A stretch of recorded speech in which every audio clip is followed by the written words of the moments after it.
来这件咧是有一个旅客，因为花莲坐火车要到台北，讲伫个车厢内底有2个女乘客一直啼上，讲话是讲真大声，已经啼1点钟也搁咧啼。这个旅客实在挡袂牢咯，用这个手机传简讯号代替服务客户的单位，都无5分钟咧，列车长就出现，阻止2个女乘客继续来啼上。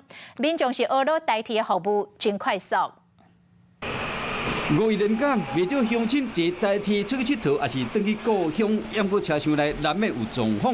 有民众讲，4月28要为花莲坐火车到台北，车厢内有2个女乘客一直开讲超过1点钟，互伊挡袂牢。后来想着讲传简讯或代替服务中心，列车长嘛随出现。如果在车厢上碰到问题，害怕跟对方起冲突，其实可以利用这只手机传简讯给车长。其他状况像讲有人客直接倒伫车厢挡住出入口，还是讲伫伊的位点弹香，或整个车厢一直有这个白烟出来，各种情形是有够侪。这个不知道，可能自己走掉会比较容易。我们都没有听过，对，是个不错的方式，对。那车厢内拄到人客相吵，也是讲伫列车变数有状况，拢使传简讯通知代替的客服中心。因为一个列车长要负责几台车厢，嘛有够无用。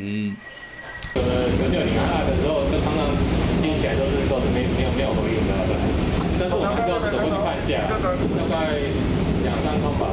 赶紧要去看，要过无看到人，伊代替客服中心简报通报来看，平常时一天差不多70通，假日差不多101通，连假一天更加有103通。提醒乡亲，客服中心的简讯唔是互你问问题，敢若是你列车顶需要随协助的案件，传简讯较方便。要过你若乌白用，恐惊互列车长真困扰。